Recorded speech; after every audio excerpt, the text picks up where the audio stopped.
Hello and welcome to Mindshifters Radio. I'm Tim Hayes. I'm your host for the first hour, and today is Tuesday, April 20th, 2021. As always, we're grateful to everyone who's joining us here today, whether you're listening live or through the archives, as we spend another couple of hours teaching and supporting people in using some of the most powerful, effective, efficient, and accessible tools I've ever encountered. Tools are available absolutely free at whyagain.org. If you go to that website and click on the red and white bullseye or the link in the upper left-hand corner of most pages that says Start Here, it will take you to a page where you can download and read Chapter 24 of Dr. Michael Rice's book. His book is titled, Why Is This Happening to Me Again? And that chapter of that book is a narrative description of the primary tool in this work, which is called the Reality Management Wake-Up Sheet or Worksheet process. And it's a tool I've been using for over 16 years to dramatically improve the quality of my life and my relationships and my emotional state, and help me turn any negative emotional state into part of the infallible internal guidance system that each of us has access to.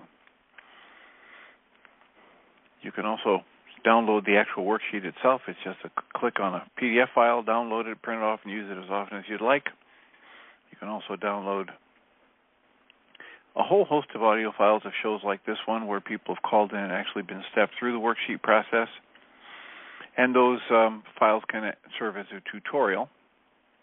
And you can actually learn to master this phenomenal process with little more than repeat playings of those audio files and application of the tool in your life. You can also go to the App Store or to Google Play and type in the three words Heartland Aramaic Forgiveness.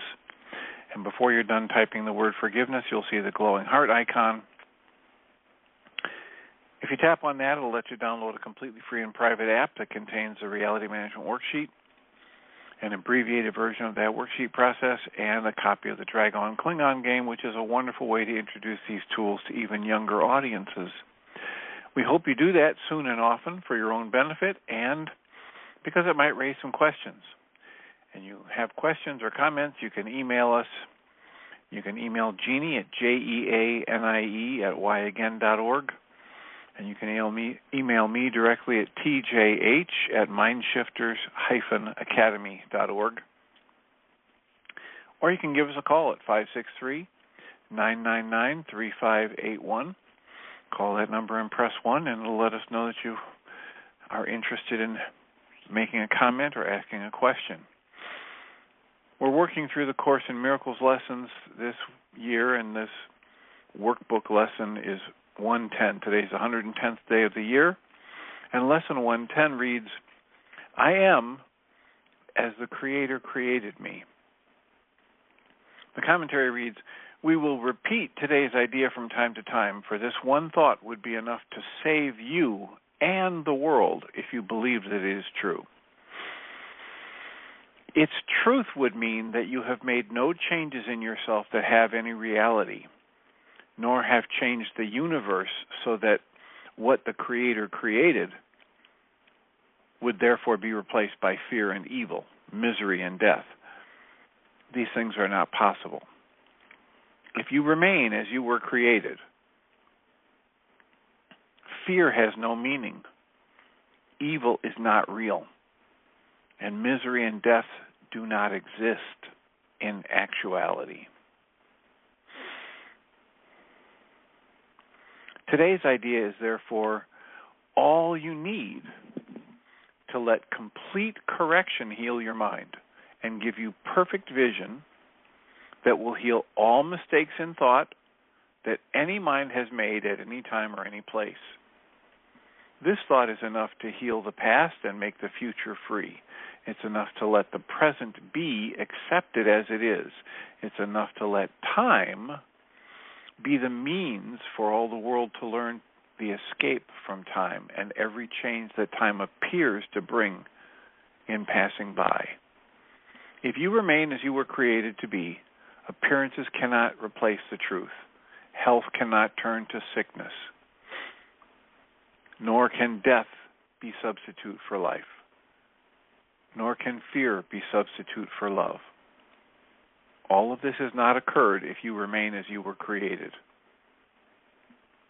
You need no thought but just this one to let redemption come to light the world and free it from the past. In this one thought is all the past undone. The present is saved to quietly extend into a timeless future. The healing power of today's idea is limitless. It is the birthplace of all miracles, the great restorer of the truth, of the awareness of the world. And so practice today's idea with gratitude. This is the truth that sets you free. This is the truth that the Creator has promised you. This is the world in which all sorrow ends. So for your 5-minute practice periods, begin with this quotation. I am as the Creator created me. The Creator's offspring can suffer nothing. And I am offspring of the Creator. And with this statement firmly in your mind, try to discover in your mind the capital S self, the whole perfect self, who is the holy offspring of creation itself.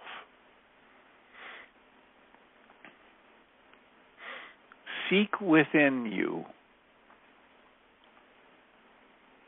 who is Christ in you, the offspring of creation and the sister and brother to the world. The Savior who has been forever saved with the power to save whoever touches it. You are as the Creator created you. So today, honor yourself, your true self. Let the graven images you made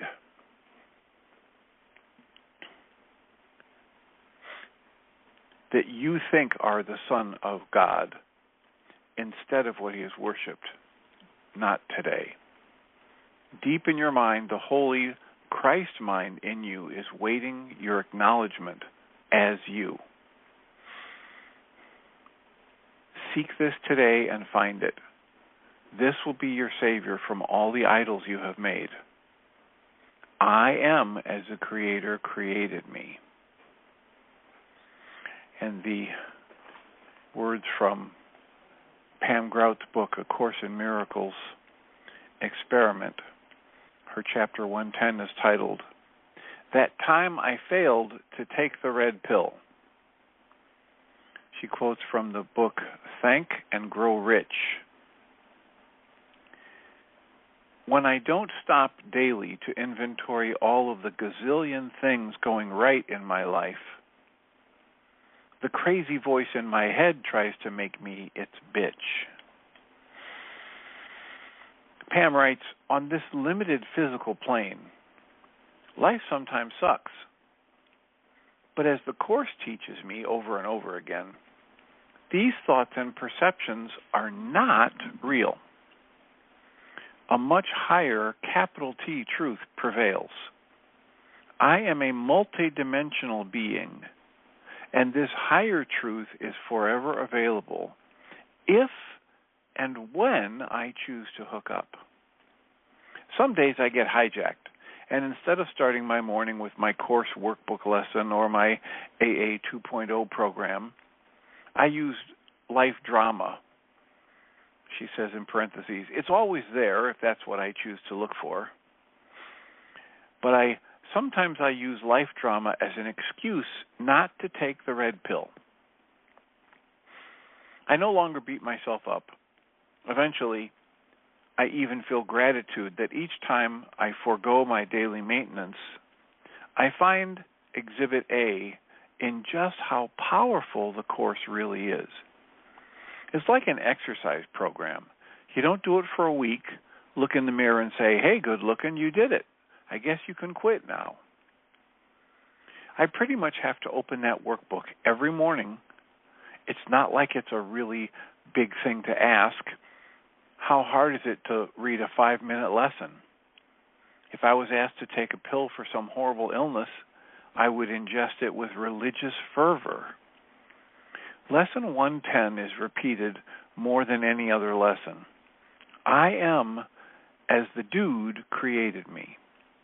I can pretend to be a dysfunctional, unbalanced woman with all sorts of agendas and vendettas, or I can remain as the dude created me, an eternal spirit bringing peace to all the world.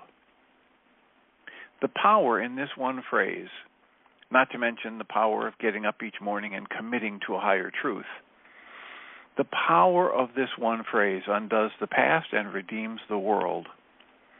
Like Neo in The Matrix, I have a choice. The blue pill, where I remain unaware, or the red pill, where I discover reality without the pre-programmed script. The Course in Miracles today is asking us to choose the red pill. I am as the Creator created me. I remain as the Creator created me. All of my thoughts of pain and fear and drama are false.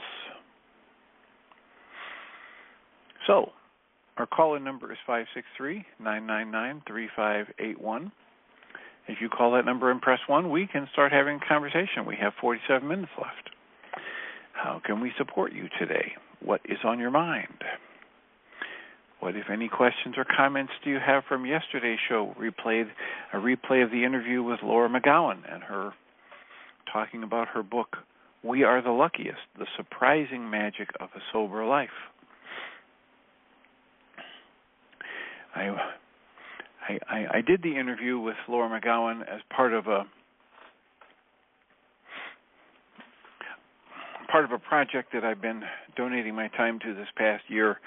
It's called The Journey's Dream, and Journey's Dream is a not-for-profit that is working to help rewrite the narrative on mental health to one in which optimal health and well-being is possible and expected.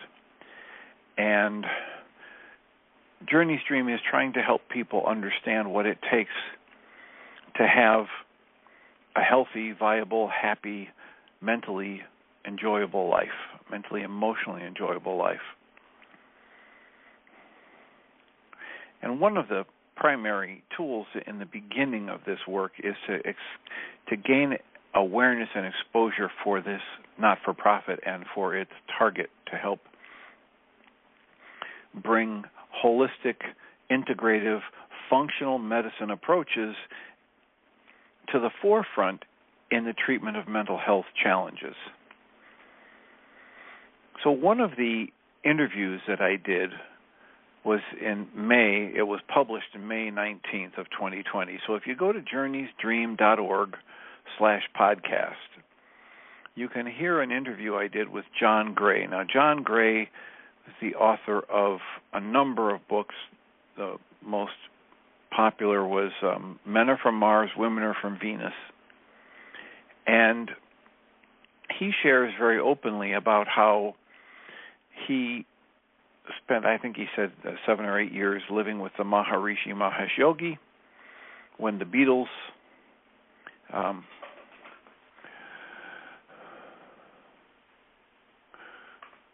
said that he was so wonderful. And then he took that and tried to go to his younger brother and say, hey, look, you can get high without drugs and you can stay happy and healthy. But his brother was caught in the cycle of manic depression and schizophrenia, and so John then went to school for psychology and tried to find solutions to his brother's manic depression and schizophrenic tendencies, and his brother eventually lost his battle with mental health issues and committed suicide. But John Gray continued to study and work, and his more recent years he's been looking at the interaction between what we do with our thoughts and how it affects our brain chemistry, and what you might do in the way of supplements and hormone therapies, etc., from a holistic perspective, and how you can use your thoughts. And as I was listening to that interview again this morning, I was struck by how close what John Gray is telling us we need to do with our mental, emotional energy, how close that is to Dr. Michael Rice's cancel the goal. Figure out what you really want. John Gray talks about how you can't have anger unless you've got fear or sadness in the person. And the anger is always there to deal with or to cover up the fear or the sadness. So if you really want to help somebody who's angry, help them tap into and process through, feel and release their emotions of sadness and fear. And at several points as I was listening to him talk in that interview, I heard him talk about letting go of what we want, identifying what we want. And it just came a hair's breadth away from sounding exactly like Dr. Michael Rice on the Reality Management Worksheet, where we identify the goal that we're holding on to whenever we have a negative emotion, and then cancel that goal. And as we do that, we literally open up keyways or connections, vibrational connections in our mind to give us access to parts of our mind that we've been hiding from ourselves. And those parts of our mind are, hold the content that's actually giving rise to our negative emotions. So if you'd like to get this work from a slightly different perspective, you might want to go to journeysdream.org/podcast and scroll down until you find or search for and find the John Gray interview, which was published May 19th of 2020.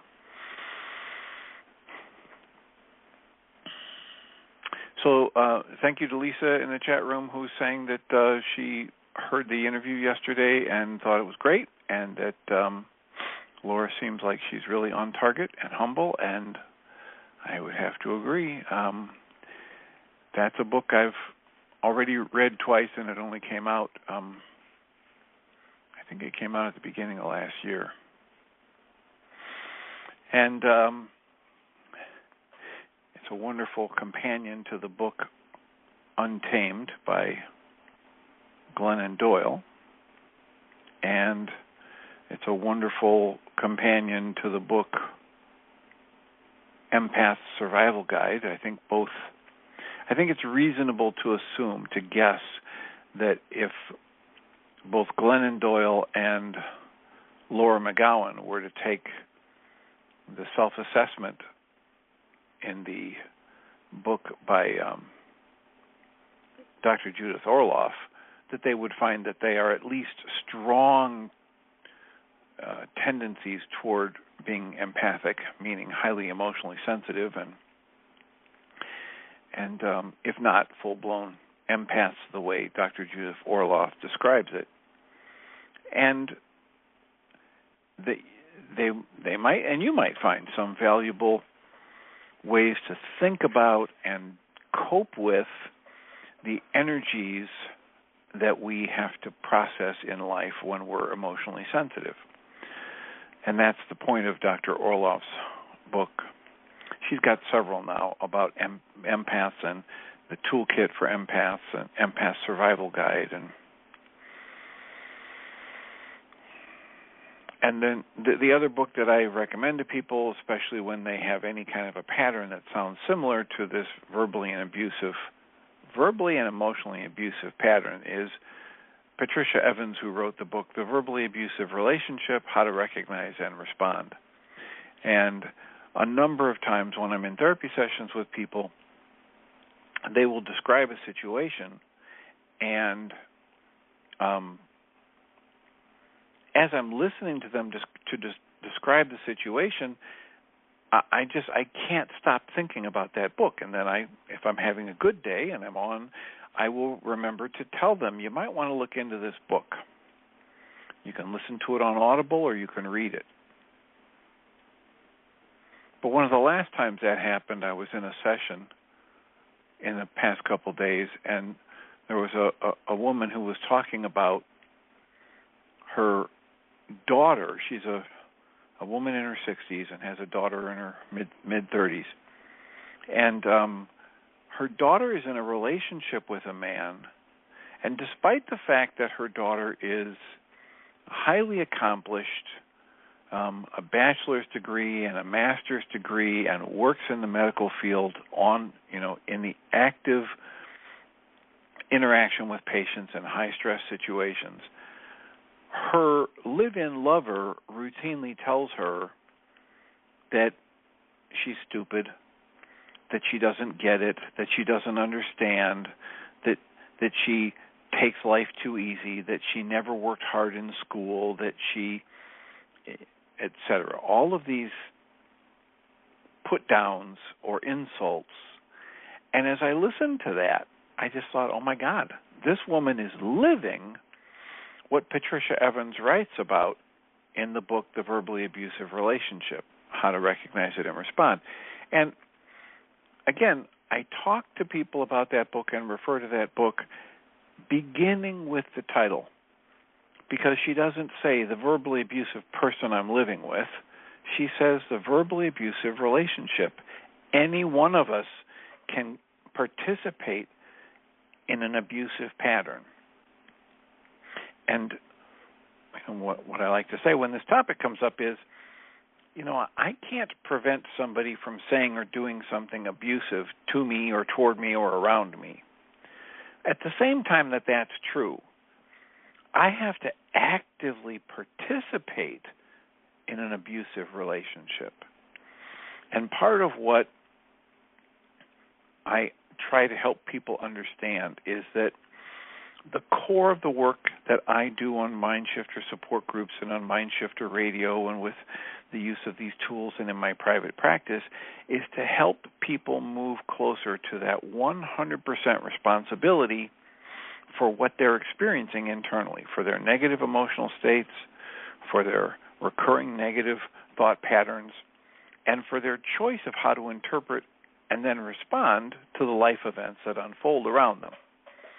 And the more we educate people, the more we put the tools in their hands, the more they are willing to apply those tools and take 100% responsibility for their creation of their experience of life, the better their lives go, the more they come to say, oh my gosh, this is amazing. I never realized that it could work this way. And so the point of it is to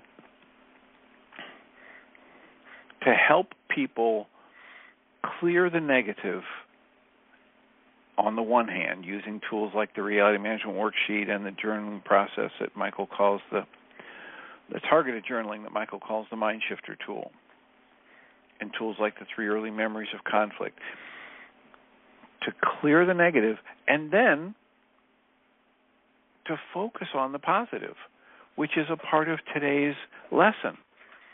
The Course in Miracles wants us to just come back and remember, you are a miracle of the creative energy extending in form. You are as the Creator created you to be. The truth is always true. Life is a miracle. You and your ability to have awareness is a miracle. You've been given dominion over your own mind energy, which is something that you don't initiate, but you get to direct. You get to choose whether to focus that mind energy, which is a creative force, and focus it on the positive, or focus it on the neutral, or focus it on the negative. And as you choose, what's the name of the book? As a Man Thinketh. As you choose the focus of your interpretation of life and the focus of your awareness, conscious awareness in each moment, you create your experience of life. And so the force for creative thought, the creative force of mind energy, is always flowing through the human consciousness. And each human being has been given the ability to choose where to direct that powerful creative force.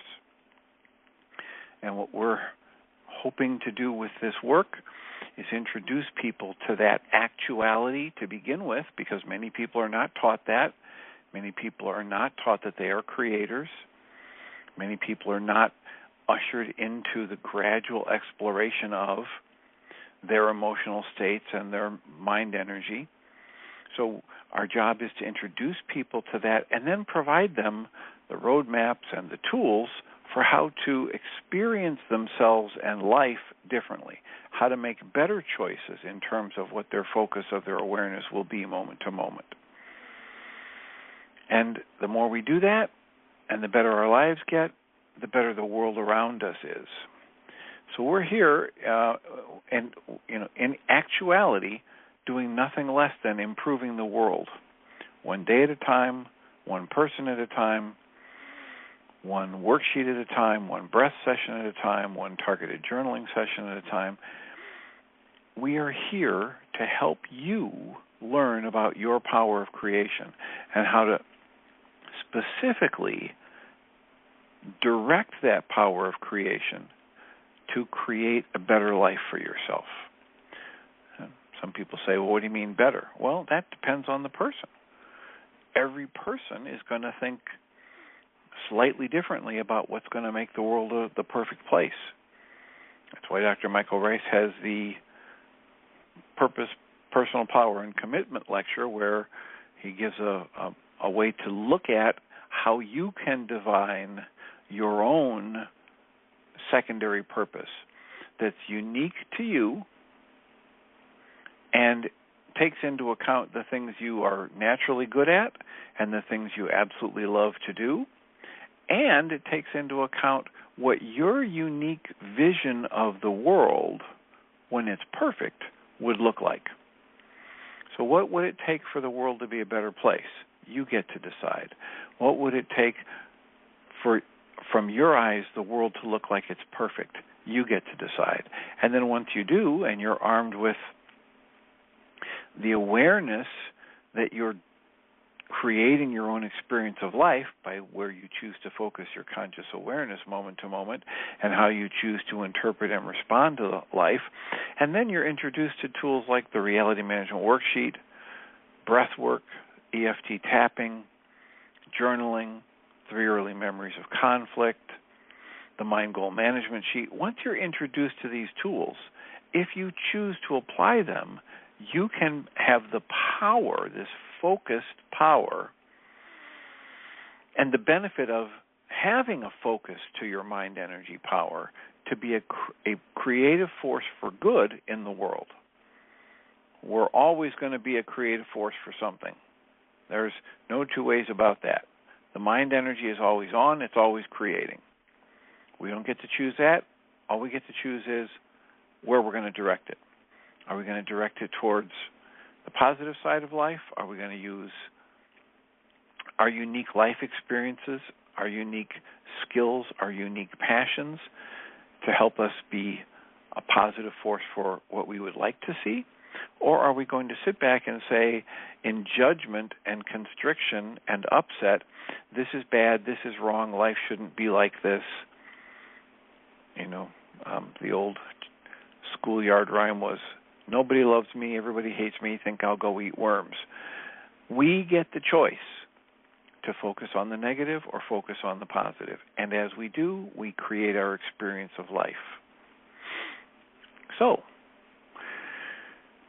we talked about John Gray, and I believe that talk was published May 19th of 2020. That's a good listen, and it's another way to get the same kind of material from a slightly different perspective. And I'd be interested in your comments or questions if you go listen to that interview, if you can hear the same things in it that I do about how close he comes to saying almost exactly the same things that Dr. Rice has built into the worksheet process.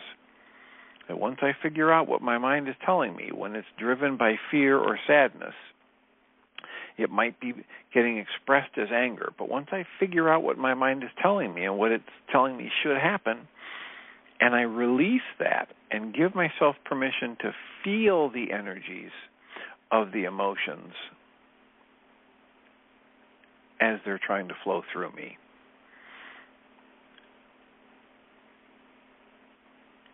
If I'm willing to cancel it, if I'm willing to understand the role of what David Bohm calls sustained incoherence, right? This process of my using my conscious logical mind over and over and over again, thinking it's going to lead to a solution to my mental and emotional problems without realizing that it's the misapplication of that mind energy that's actually creating my problems. So, our calling number is 563-999-3581. Press 1 and let us know how we can be of support in the last 28 minutes of the first half of this show.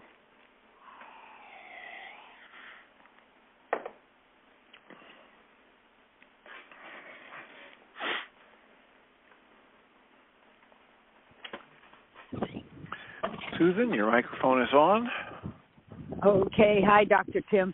I hope it's going to be okay. It's kind of windy here, and I'm walking to an appointment. The whole intro is very thought-provoking, and I've written down the names and the websites.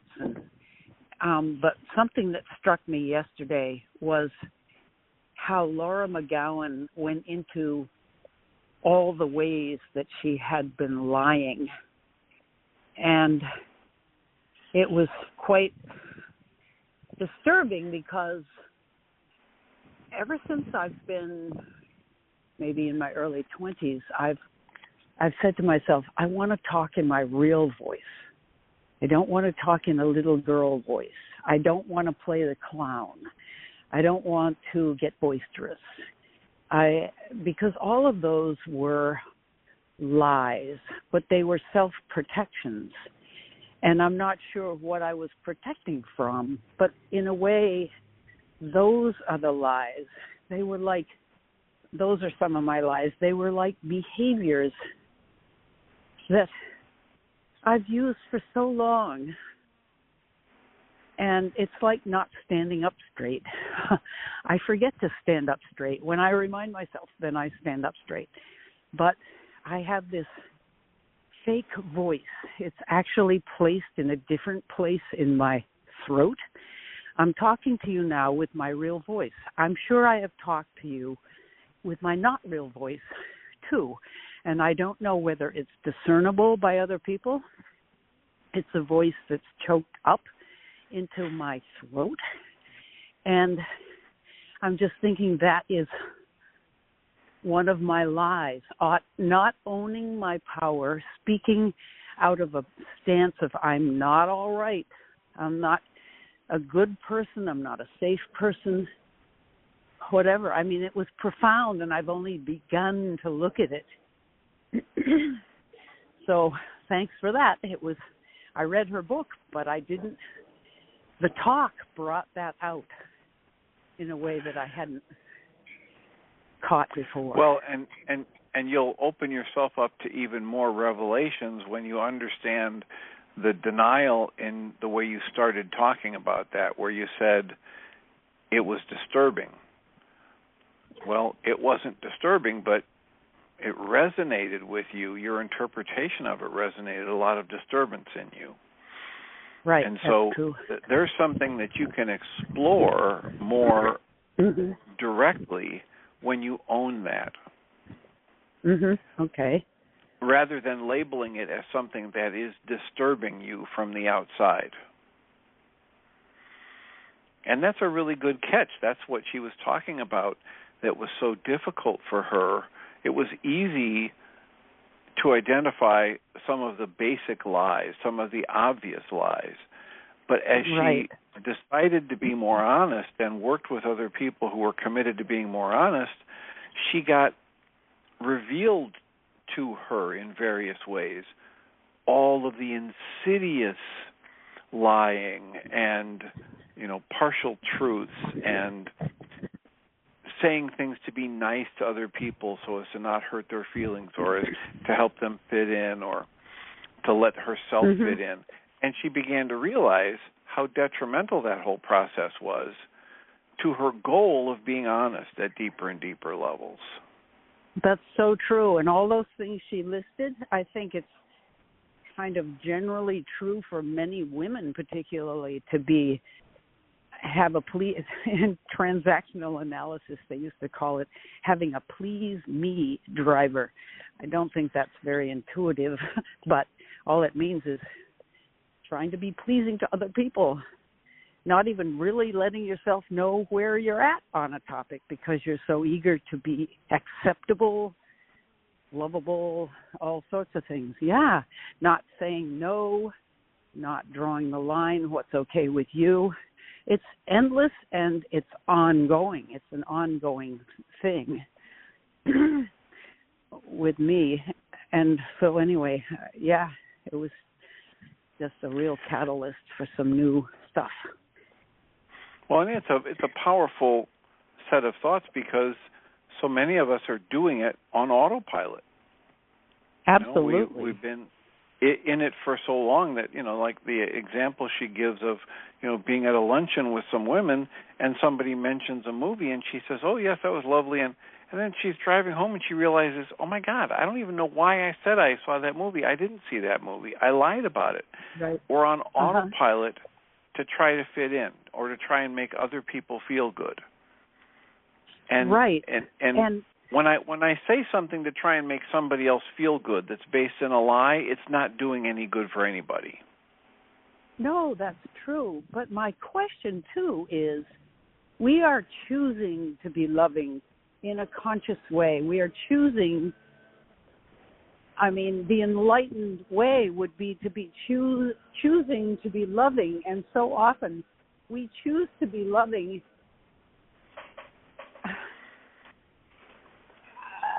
I don't know how to even put this, but how do we choose to be loving knowing that it's not our gut response and knowing that our gut response is probably an ego thing? Maybe it's just a matter of being conscious of what we're doing and choosing and choosing over and over again. Here's what comes to mind when you say that. And this was part of probably a Q&A from the Way of Mastery where they're talking about the practice they call undressing in front of a friend. Yeah. And the idea is this radical, fundamental, profoundly deep honesty that we are not conditioned or taught about in this world. The 22nd lesson from the Way of Mastery is titled Self-Honesty, the Greatest Act of Love.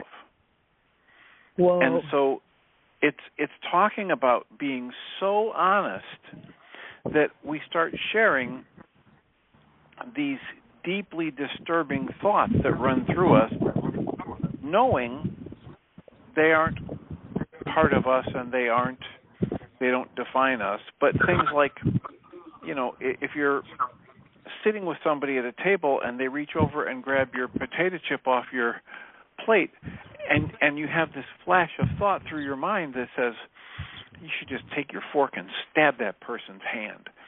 Instead of swallowing that down, just chuckle and say it out loud. Oh, my gosh.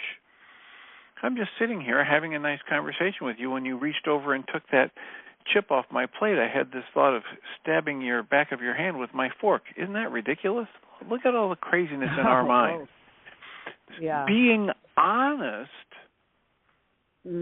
at that level is probably better than smiling and saying, oh, would you like some more chips? Here, you can have them all. When in truth you're saying in your own head, I can't believe that person just took my chip. This person has no boundaries. Right. So at this level, the kind of honesty we're being called to that would be beneficial for everyone is to speak about those negative thoughts, to own them and describe them without being driven by them.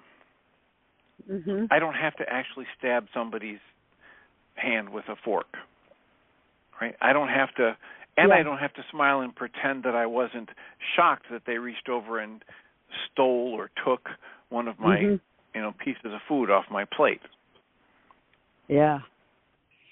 And it takes a certain amazing skill to deliver the message that you said you might say, hey, I had this fantasy, without offending or hurting or damaging the relationship. I mean, there are so many fears connected with being honest. Right, for me. But look at all of those fears are false, and you are not offending and you are not damaging a relationship when you're being honest. And it doesn't take any immense skill. What it takes is the dismantling of the thought process and the energies that you carried with you into that are connected to fear and thoughts that you're going to destroy things by being honest. Just think about how deep that is woven into our culture, that when we talk about being honest, the first thought you have is, oh my God, I'm going to offend somebody, I'm going to hurt somebody, I'm going to damage the relationship. Mm-hmm. Yep. That's like saying, oh my gosh, if I add sunlight and water and fertilizer to this seed, I'm going to damage it. Boy. Right. Please hear that. There's an insanity in the training that we've been given. There's an insanity to saying to be led to the pattern of thought that says, oh boy, but if I'm honest, I'm going to offend somebody, hurt somebody, and damage my relationship with them. Yeah. It's the exact opposite of the truth. Honesty is the only way to have an actual relationship with the person. Yeah. But look at how well programmed that lie is, that it just flowed off your tongue with certainty. Yes. And it isn't until it's called into question that there's even a chance to see how ridiculous it is.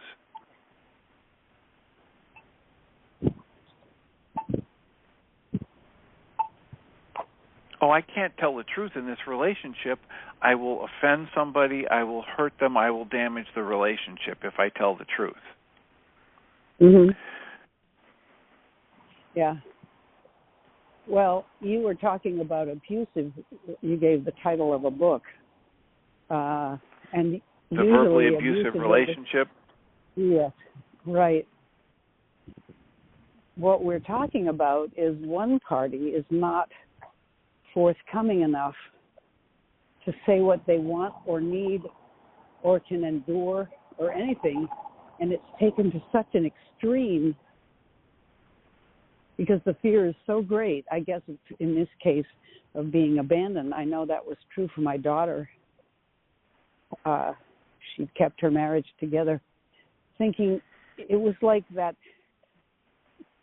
analogy of a frog being put into warm water, and then you heat the water up, and the frog doesn't realize that the water's getting hotter and hotter and hotter, and the water seems acceptable to the frog until the frog dies. Or anyway, my daughter says that's how it was in her marriage. Things got worse and worse and worse, and she kept talking herself out of it, out of seeing how bad it was. The way it was, how bad it was, until she started doing covert things, which seemed safer, spending longer times at work.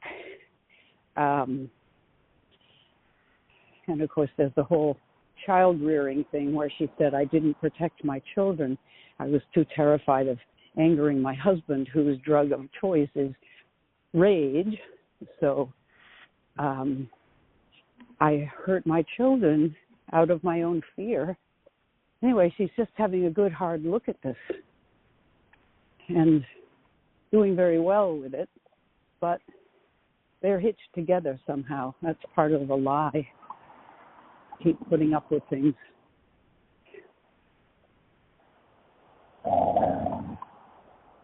Well, let's just breathe into it and settle back into the awareness of how strongly we've been programmed that the truth is dangerous and fearful, and the lie is better. And the actuality of our lives is that there is only the truth, And that is the only way to be in true relationship and to experience the flow of life that we call love. And everything else is false. Mhm. Well, I have something else we had to somebody ask else. you. Go ahead. Oh yeah, Somebody else put a hand up. Good, because it's a different topic. So go ahead and take that, and maybe we'll have a three-way talk or something. All right. Let's turn on the microphone for area code 513. You're in the air. Who do we have?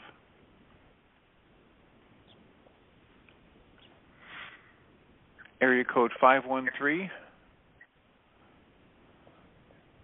If you're speaking, we can't hear you. Check maybe for a mute button. All right. So, Susan, you said you had another thought or question? Because of COVID, I've been suddenly happily in touch with a cousin of mine, and I sent you her info, Karen Montanaro, who's an artist and a dancer.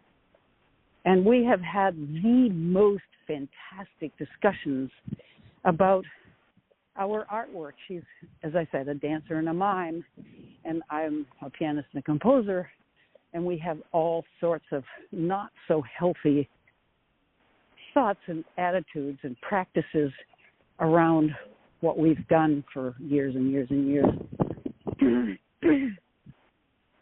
And I told her that even though I had started playing the piano and finding a way to play the piano without too much of my old garbage showing up, a new thing has cropped up, which has been there all along, which is tinnitus. And when I play the piano, the ringing is intensified. It's as if my ears are telling me, don't play this instrument. This is painful, and it is. And so I've been withdrawing and thinking, time to retire, and now I have a physical reason not to play the piano. And I told her about that, and she said, she had some suggestions along the lines of Louise Hay, that tinnitus is, what did Louise Hay say? Not listening, stubbornness. There was another one, probably the key one, because why did I forget it? Okay. But in any case, she is implying that through self-exploration, self-honesty, I can heal this. I have this profound belief that tinnitus is a brain thing. 1 in 4 adults has it. It's something that happens when you get old. It's something that happens in the brain. It's not a hearing thing per se. It's something else. So I'm coming to the whole thing with a kind of fatalistic attitude, like this isn't fixable. But I am open if there is any, I mean, is this just another lie? I guess that's where they hit together. Any thoughts on that? Well, the first thought I have is I thought I heard you introduce this by saying that your tinnitus gets louder when you play the piano. Yeah. Well, so how could that be something that just occurs in you when you're older and is a part of brain functioning that's inaccessible if it changes when you play the piano? Well, it would probably change if anybody played the piano. It's just most people don't play the piano, but if they did, there are... Quiet. I think that's a reasonable thought. Well, it's sure, any thought's reasonable. You can have any thought you want. However, my experience of you in talking about the piano is that it's a strongly emotionally loaded enterprise for you and has been a lifelong thing. And so then to have another physical symptom associated with it that gets worse when you play the piano, and to not be willing to explore your own emotional dynamics and how they're interacting with that seems kind of silly. Mm-hmm. Because you're presenting it in a way that seems to highlight the mental-emotional connection. Yeah. I'm thinking of Michael Rice's tuning fork. He says if you have a middle C tuning fork and you tap it near another middle C tuning fork, the other tuning fork will resonate. And I'm thinking that's what's happening with the piano. Probably all the notes don't cause the increase in tinnitus, but maybe there's actual physical, like in the, what do they call it, the physical mechanisms of the ear that vibrate a lot faster when I'm playing the piano.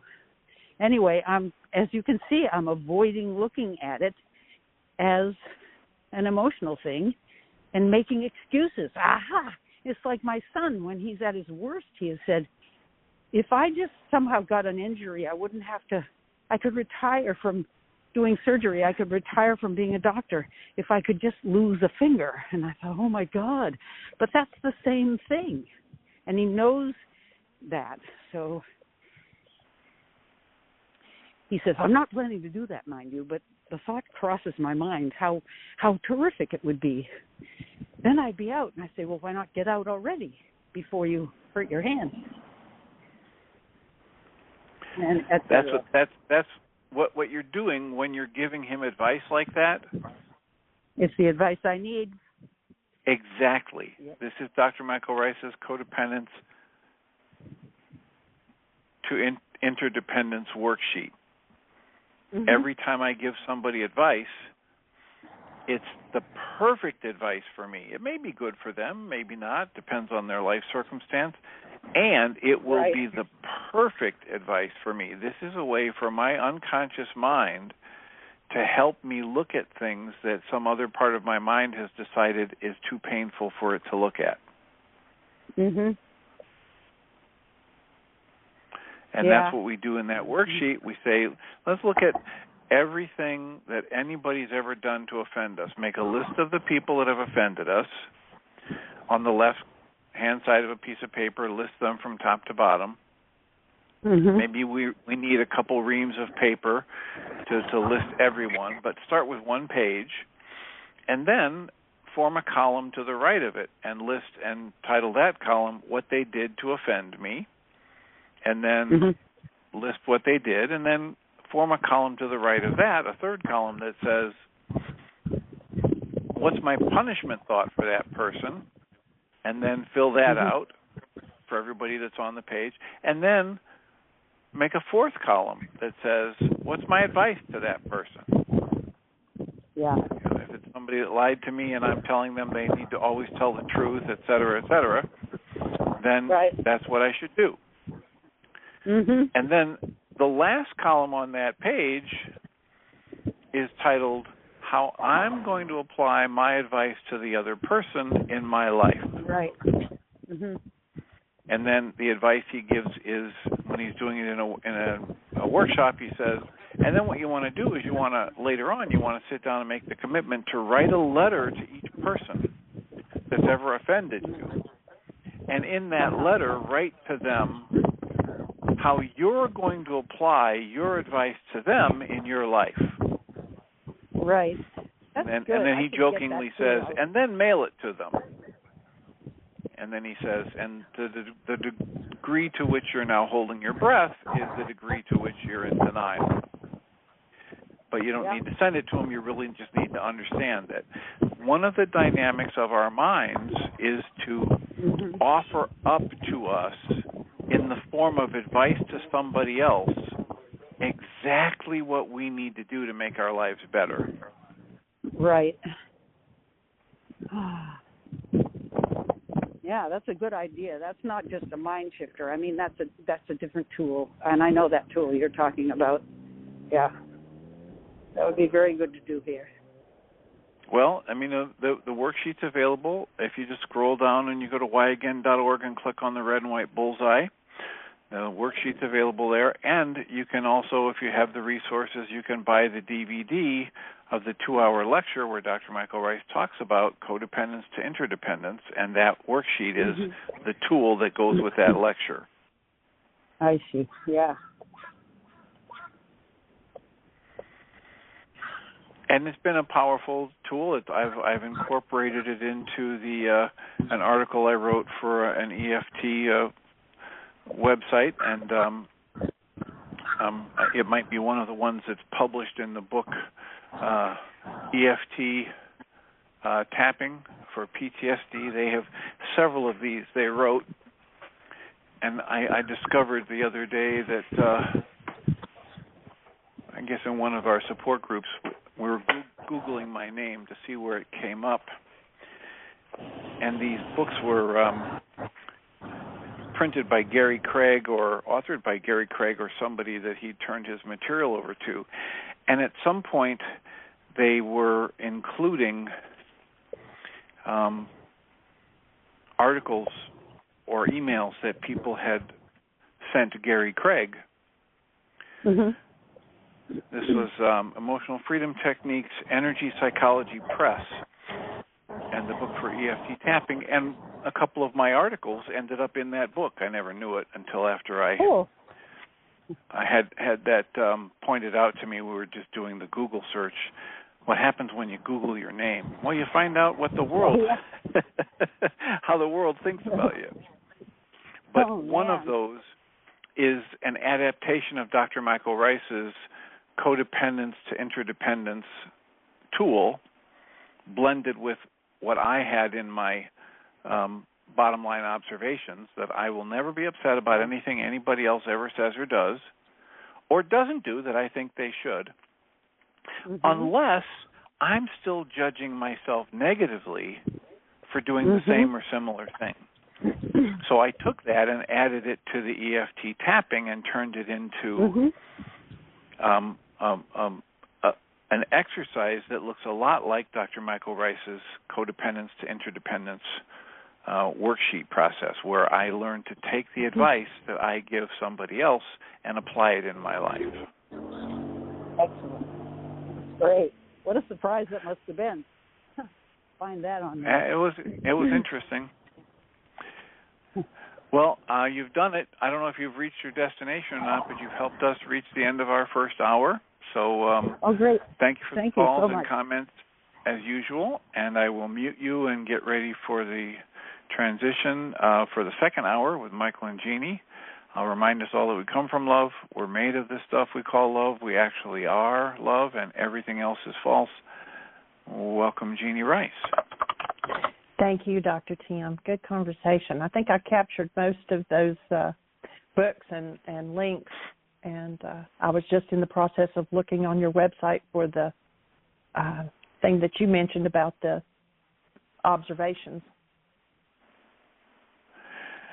You know, I think that's probably, it's called the bottom line observations. I think it's probably most easily accessible on the MindShiftersAcademy.org website under the educational tab. I'm going to have to look that up and make sure that's up there. But one of the pages on that website is, it's under bottom line observations on the page labeled educational material. And Gotcha. It's a PDF that people can just, click and print off. And I got it.